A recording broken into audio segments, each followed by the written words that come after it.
Assalamualaikum dear students, welcome to your own YouTube channel chemistry with Imtiaz Mari. आज हम इस channel में डाव मेडिकल ने जो MD कैट की टेस्ट कंडक्ट की थी 13 नवंबर को, उसको सॉल्व कर रहे हैं। तो इसको हम दो पार्ट में सॉल्व करेंगे। आज मैं इसका पार्ट 1 आपको सॉल्व करा रहा हूँ। तो इसमें पहला क्वेश्चन था कि in exothermic reactions by decreasing the temperature equilibrium constant, जिसको हम Kc बोलते हैं, तो उस पर क्या इफेक्ट पड़ेगा। ए ऑप्शन है कि सेम रहेगा, बी ऑप्शन है कि ये some time decrease and some time increase, C option है reaction moves backward, D decrease C increase.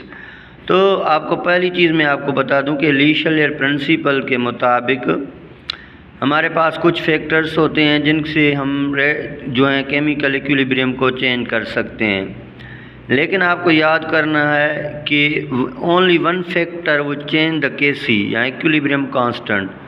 एक ही चीज़ Kc को या इक्विलिब्रियम कांस्टेंट को चेंज करती है, वो है टेम्परेचर। अभी यहाँ तो ये तो ज़ाहिर है टेम्परेचर चेंज करने से Kc ज़रूर चेंज होगा, बाकी कंसंट्रेशन प्रेशर से उस पर कोई इफेक्ट नहीं पड़ेगा। लेकिन अभी यहाँ पे कैसे चेंज होगा, तो अब हम इस चीज़ को डिस्कस करेंगे कि हमारे पास ये सिंपल एक रिएक्शन के फॉर्म में हम लिखेंगे इसको।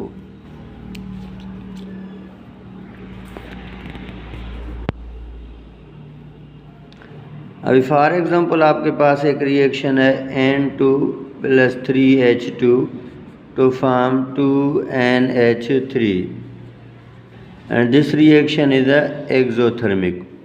अभी आपको पता है कि एक्सोथर्मिक के जो रिएक्टेंट होते हैं, एक्सोथर्मिक में जो रिएक्टेंट होते हैं वो अनस्टेबल होते हैं और प्रोडक्ट जो हैं वो स्टेबल होते हैं। अगर आप यहाँ पे पूछ रहा है कि टेम्परेचर को क्या करते हैं, डिक्रीज़, अगर आप टेम्परेचर को क्या करेंगे, डिक्रीज़ करेंगे, जाहिर सी बात है टेम्परेचर डिक्रीज़ करने से अगर आप इंक्रीज़ टेम्परेचर को राइज़ करेंगे तो टेम्परेचर फेवर करेगा प्रोडक्ट की, क्योंकि प्रोडक्ट की एनर्जी कम है, तो रिएक्शन हो जाएगा बैकवर्ड। लेकिन इसमें अगर आप टेम्परेचर को डिक्रीज़ करेंगे तो इससे रिएक्शन हो जाएगा फॉरवर्ड। अभी प्रोडक्ट ज़्यादा बनाएगा ना, तो Kc बराबर होता है प्रोडक्ट अपॉन रिएक्टेंट के। तो इसी तरह इसका करेक्ट ऑप्शन जो है वो ये होगा कि यहाँ पे अगर आप Kc वैल्यू को देखना चाहें तो अगर आप टेम्परेचर को डिक्रीज़ करेंगे तो Kc वैल्यू क्या हो जाएगा, Kc वैल्यू इंक्रीज़ होगा, क्योंकि ये रिएक्शन आपका कहाँ जाएगा, फॉरवर्ड। तो अभी आप समझ गए। उसके बाद सेकंड क्वेश्चन है viscosity is the measure of volume. अभी विस्कोसिटी क्या होती है, इससे क्या चीज़ को हम मेजर करते हैं। तो आपने पढ़ा है कि विस्कोसिटी ग्रीक वर्ड विस्कस से लिया गया है, जिसका मतलब होता है थिकनेस। तो थिकनेस से क्या होता है कि ये ना तो वॉल्यूम मेजर करता है ना फ्लूइडिटी लिक्विड की, लेकिन ये मेजर करता है resistance in flow of liquid. तो विस्कोसिटी एक ऐसी प्रॉपर्टी है जिससे हम लिक्विड की फ्लो में जो रेजिस्टेंस पैदा होती है उसको हम मेजर करते हैं। और ये रेजिस्टेंस क्यों पैदा होती है, क्योंकि आपको पता है लिक्विड्स जो हैं वो मॉलिक्यूलर लेयर्स के बने होते हैं।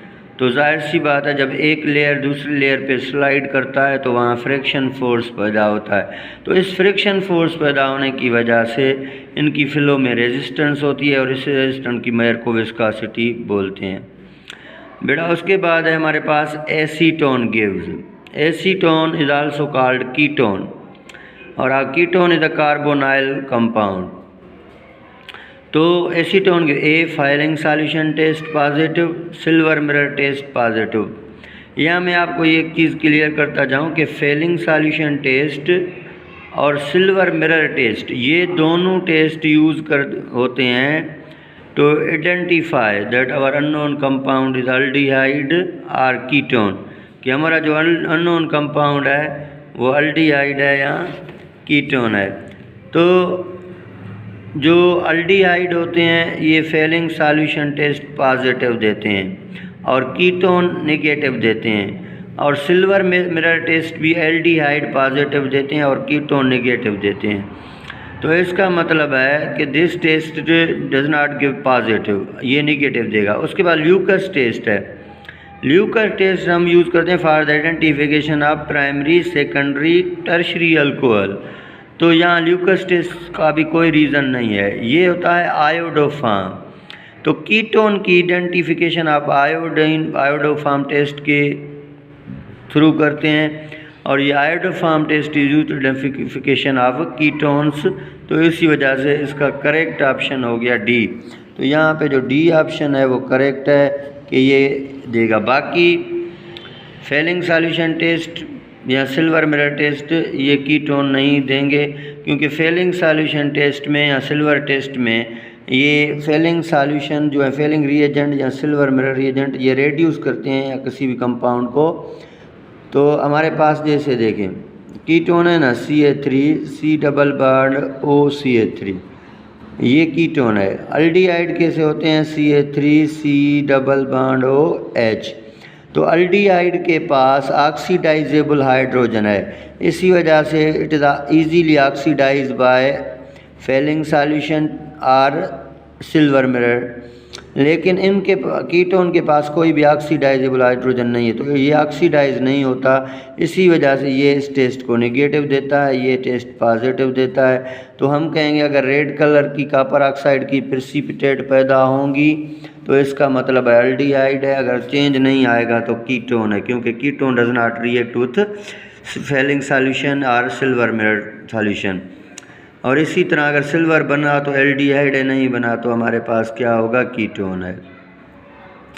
अभी हमारे पास फोर्थ इक्वेशन है कि द इक्वेशन वेव नंबर को हमें यहाँ मालूम करना है। RH रेड बाग कांस्टेंट है जिसकी वैल्यू होती है 10.9678 सेंटीमीटर -1, और यहाँ पे फार्मूला है 1/2 square minus 1/n square where n is greater than 2। अभी यहाँ पे नोट करें n1 की वैल्यू 2 है, तो और n2 की वैल्यू क्या होगी, तो याद कर लें कि value of n2 is always greater than n1। तो इसका मतलब है ये अगर 2 है तो ये ग्रेटर देन 2 होगा, 3 भी हो सकता है 4 भी हो सकता है। और आपको पता है कि जब हाइड्रोजन किसी भी इन्फिनिटी शेल से किसी भी शेल से जंप करेगा सेकंड शेल में, तो उस दौरान वो जो एनर्जी इमिट करेगा वो रेडिएशन से इमिट करेगा, it is equal to visible light. और विजिबल लाइट की हाइड्रोजन की जो विजिबल स्पेक्ट्रम है उसको स्टडी की थी सर बामर ने। तो इसका करेक्ट ऑप्शन है कि ये बामर सीरीज़ बनाएगा। जब हाइड्रोजन किसी भी शेल से फर्स्ट शेल में आएगा तो लाइमन सीरीज़ और अल्ट्रा वायलेट होता है, और किसी भी शेल से अगर सेकंड शेल में जंप करेगा तो बामर सीरीज़। तो इसी तरह यहाँ पे आपको ग्रेटर देन 2 है तो ये सेकंड शेल में आ रहा है, किसी से भी आ रहा है तो सेकंड में आ रहा है, तो इसकी तरह ये जो एनर्जी इमिट करेगा लाइट इमिट करेगा it is equal to visible light, और ये बामर सीरीज़ है। उसके बाद है electrolysis of dilute acid. Dilute acid की जो इलेक्ट्रोलाइसिस कराते हैं वो हमें क्या पैदा करता है। तो एसिड फॉर एग्जांपल मैं यहाँ पे डाइल्यूट एसिड ले रहा हूँ HCl। अगर आप डाइल्यूट एसिड क्या ले रहे हैं HCl, तो ये hydrogen ion plus chloride ion बनाएगा। तो ये हमारे पास होते हैं नेगेटिव कैथोड पॉजिटिव एनोड। तो जाहिर सी बात है ये पॉजिटिव जो हाइड्रोजन H आयन है दे मूव टुवर्ड्स कैथोड। तो जो भी पॉजिटिव आयन होगा they always move towards cathode. इसी वजह से पॉजिटिव आयन को हम केटाइन बोलते हैं, because they move towards cathode. तो कैथोड पे हमें हाइड्रोजन गैस मिलेगी और एनोड पे क्लोरीन गैस।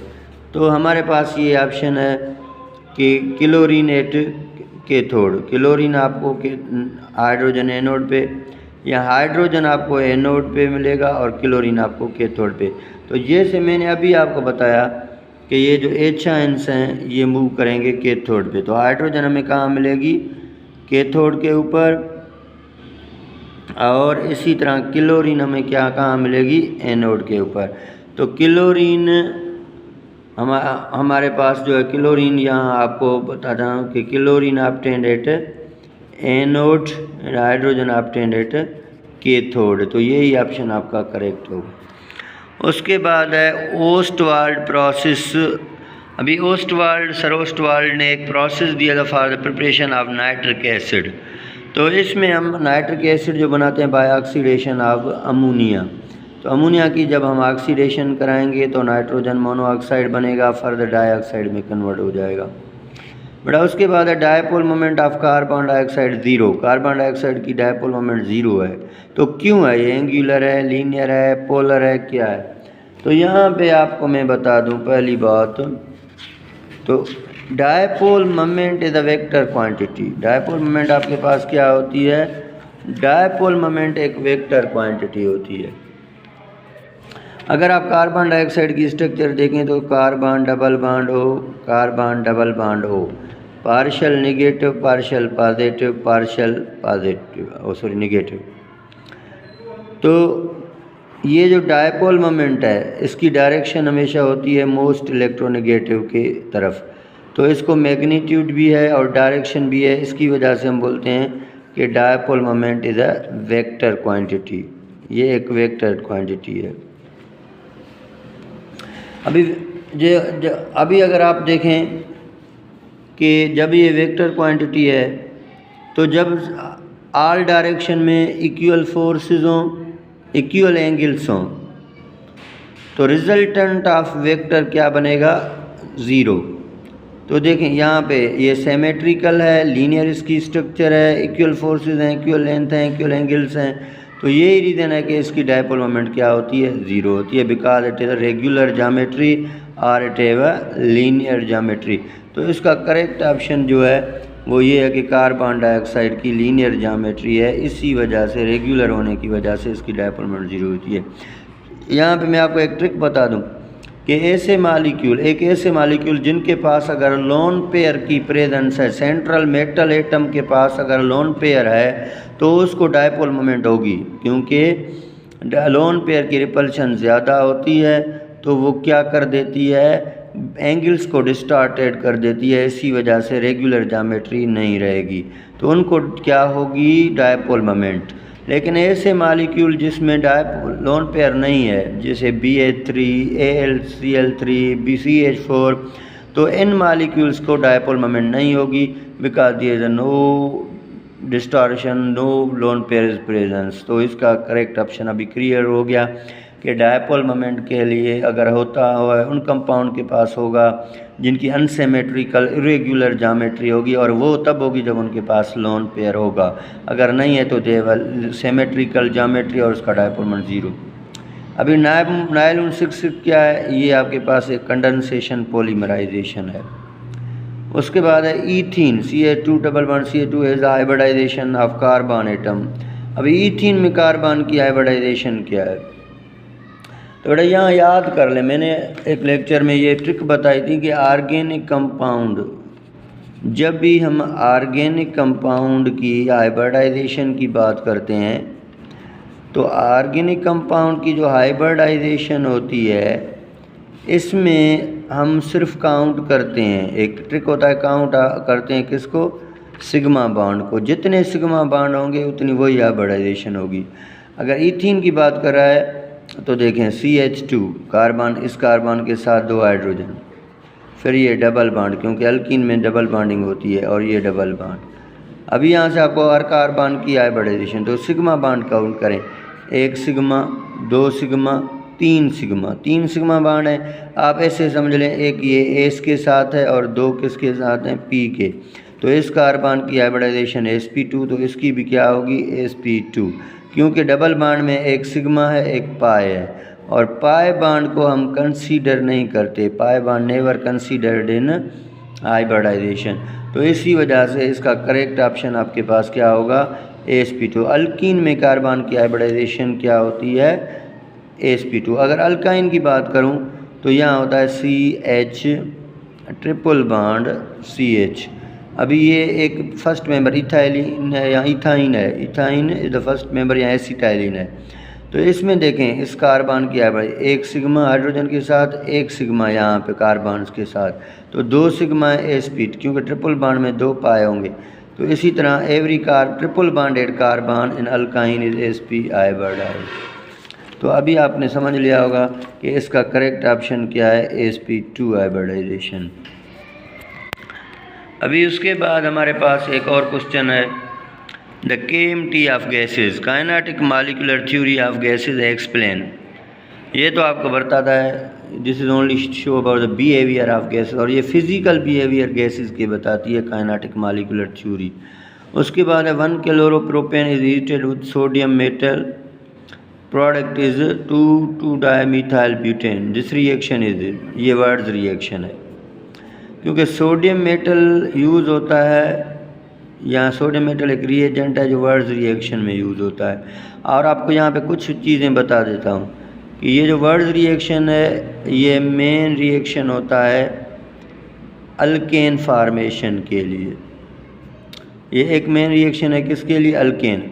और दूसरी बात यहाँ पे याद कर लो कि आप वर्ड्स रिएक्शन के थ्रू अल्केन का जो फर्स्ट मेंबर है मीथेन वो नहीं बना सकते, तो methane is never form by words reaction. बाकी सब अल्केन के मेंबर इस रिएक्शन से बनते हैं, और ये रिएक्शन हम कराते हैं in presence of dry ether, लेकिन आप इसको कभी भी वाटर की प्रेजेंस में नहीं कराओगे। क्यों नहीं कराते, तो इसमें देखें यहाँ पे लिखा हुआ है ना सोडियम मेटल, तो सोडियम फर्स्ट ए ग्रुप का मोस्ट इलेक्ट्रोपॉजिटिव मेटल, अगर ये पानी होगा तो ये फर्स्ट ए ग्रुप वाले एलिमेंट्स पानी के साथ एक्सप्लोसिव रिएक्शन कर देते हैं, तो इसी वजह से हमें जो अपना प्रोडक्ट है वो नहीं मिलेगा, तो इसी वजह से हम इसको ड्राई ईथर की प्रेजेंस में रिएक्शन कराते हैं, और ये reaction is a words reaction. अभी इक्विलिब्रियम, केमिकल इक्विलिब्रियम इस्टेब्लिश होती है रिवर्सिबल रिएक्शन में, और ये तब इस्टेब्लिश होती है जब rate of forward reaction become equal to the rate of backward reaction. मैंने आपको पहले भी बताया था कि equilibrium is independent of concentration, उसका कंसंट्रेशन से कोई भी वास्ता नहीं है। For example H2 + Cl2 to form 2HCl। अभी देखें ये क्या है, ये रिवर्सिबल है, यहाँ रेट ऑफ फॉरवर्ड भी जा रहा है और रेट ऑफ बैकवर्ड भी। अभी इनिशियली तो फॉरवर्ड फास्ट हो जाएगा, लेकिन कुछ टाइम के बाद एक ऐसा टाइम आ जाएगा जहाँ पे रेट ऑफ फॉरवर्ड और बैकवर्ड बराबर, तो इस पॉइंट को हम क्या बोलते हैं, केमिकल इक्विलिब्रियम। अभी देखें बच्चे कहते हैं सर इक्विलिब्रियम का मतलब है अगर यहाँ भी 10 मोल हैं तो यहाँ भी 10 मोल होने चाहिए। नहीं, देखिए ये बड़ा गलत है। Equilibrium is never depend upon concentration, it only depend, चाहे यहाँ 2 मोल हो चाहे यहाँ 5 मोल हो, ये इक्विलिब्रियम इस पे डिपेंड नहीं करती। भली जिस टाइम भी रेट ऑफ फॉरवर्ड और बैकवर्ड दोनों बराबर हो जाएंगी वो इक्विलिब्रियम है, चाहे यहाँ 2 हो यहाँ 10 मोल हो। तो इसी तरह हमारा करेक्ट ऑप्शन है जब rate of forward become equal to rate of backward. अब rate of reaction increase by addition of catalyst, because catalyst rate of reaction को इंक्रीज़ करते हैं। तो कैटालिस्ट एक ऐसी चीज़ है जो रिएक्शन को इंक्रीज़ करती है। कैटालिस्ट की कुछ प्रॉपर्टी होती हैं, वो कभी भी केमिकल रिएक्शन का पार्ट नहीं होता। केमिकल रिएक्शन, कैटालिस्ट कभी भी रिएक्शन में कंज्यूम नहीं होता, कैटालिस्ट कभी भी रिएक्शन को इनिशिएट नहीं कर सकता, लेकिन कैटालिस्ट रेट ऑफ रिएक्शन को इंक्रीज़ करता है bye decreasing the activation energy. तो एक्टिवेशन एनर्जी को डिक्रीज़ करके ये रेट ऑफ रिएक्शन को इंक्रीज़ करता है। तो इसका करेक्ट ऑप्शन है catalyst increase the rate of reaction by decreasing activation energy. और मेरा एक्टिवेशन एनर्जी पे एक बेस्ट लेक्चर भी है, आप उसको ज़रूर सुनिएगा, तो आप जब उसको सुनेंगे तो आपकी ये पॉइंट भी क्लियर हो जाएगी। अभी देखिए बेटा, reaction of H2 + Cl2 2HCl। Mostly ये जो हाइड्रोजन और क्लोरीन के जो रिएक्शन होते हैं इनके लिए सनलाइट की प्रेजेंस होती है, दे आर फोटोकेमिकल रिएक्शन। और आप याद कर लें जो भी फोटोकेमिकल रिएक्शन होते हैं वो ज़ीरो ऑर्डर रिएक्शन होते हैं, क्योंकि वहाँ रेट ऑफ, तो ज़ीरो ऑर्डर रिएक्शन क्या है, ऐसे रिएक्शन जहाँ रेट ऑफ रिएक्शन जो है वो रिएक्टेंट की कंसंट्रेशन पे डिपेंड ना करे, इंडिपेंडेंट हो। तो इसका मतलब है ये सनलाइट पे डिपेंड करती हैं, इन चीज़ों पे डिपेंड नहीं करती, तो ये ज़ीरो ऑर्डर रिएक्शन है। अभी कंपेयरिंग करना है rate of diffusion of hydrogen and oxygen. ये कंपेयरिंग किया था ग्राम्स लॉ ने, सर ग्राम्स ने, तो ग्राम्स लॉ की इक्वेशन है R1/R2 = √m2/m1। हाइड्रोजन और ऑक्सीजन की कंपेयरिंग करनी है, हाइड्रोजन का मास 32 ग्राम है, ऑक्सीजन का मास 32 ग्राम है, हाइड्रोजन का 2 ग्राम है। तो आप इसको फॉर्म डिवीजन करेंगे तो √16 ग्राम आएगा। 16 का √4 हो जाएगा, तो इनका जो रेशो है वो 4:1 आ जाएगा। Means hydrogen gas diffuse 4 time faster than oxygen gas, क्योंकि ये लाइटर गैस है और इसका करेक्ट ऑप्शन मैंने लिख दिया है डी है। और इसी तरह हमारे पास कहता है गिरनार रिएजेंट, जो मिथाइल मैग्नीशियम क्लोराइड है, जब मिथाइल क्लोराइड से रिएक्शन करेगा, या मिथाइल मैग्नीशियम क्लोराइड है तो कार्बन नेगेटिव, मैग्नीशियम पॉजिटिव, और क्लोरीन भी क्या हो जाएगा, नेगेटिव, क्योंकि carbon more electronegative than magnesium. और यहाँ पे मिथाइल क्लोराइड के साथ इसका रिएक्शन है तो क्लोरीन नेगेटिव, कार्बन पॉजिटिव। अब ये नेगेटिव कार्बन पॉजिटिव कार्बन पे अटैक करेगा और ये क्लोरीन इस पॉजिटिव मैग्नीशियम पे अटैक करेगा, तो ये आपके पास जो कंपाउंड बन जाएगा दैट इज ईथेन। और बड़ा ये HCCO is the IUPAC name of oxalic acid, ये आपका ऑक्जेलिक एसिड है।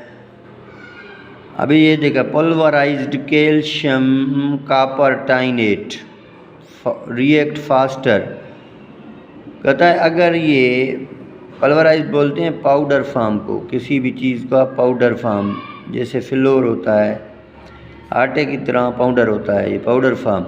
तो कहता है जब ये कैल्शियम कॉपर टाइनेट पाउडर फॉर्म में है तो ये रिएक्शन फास्ट करता है, अगर ये सॉलिड फॉर्म है तो ये नहीं करता। तो इसका मेन रीज़न ये है कि rate of reaction is directly proportional to surface area. जब आप किसी भी चीज़ को पाउडर फॉर्म में लेंगे तो उसका सरफेस एरिया इंक्रीज़ होगा, जब सरफेस एरिया इंक्रीज़ होगा तो उसमें कोलेंस इंक्रीज़ होंगे और रेट ऑफ रिएक्शन भी इंक्रीज़ होगा। तो अगर आप उसके बाद है ऑक्सीडेशन, K2MnO4 की ऑक्सीजन क्लोरीन में हम यूज़ करते हैं for the preparation of KMnO4 को बनाने के लिए। तो एक बड़ा लेक्चर हो गया यहाँ पे, मैं यहाँ पे इस पोर्शन को भी क्लोज़ करता हूँ और उम्मीद है कि आपके ये सारे कॉन्सेप्ट क्लियर हो गए हैं और इंशाल्लाह नेक्स्ट में हम इस कंप्लीट पोर्शन को सॉल्व करेंगे केमिस्ट्री को।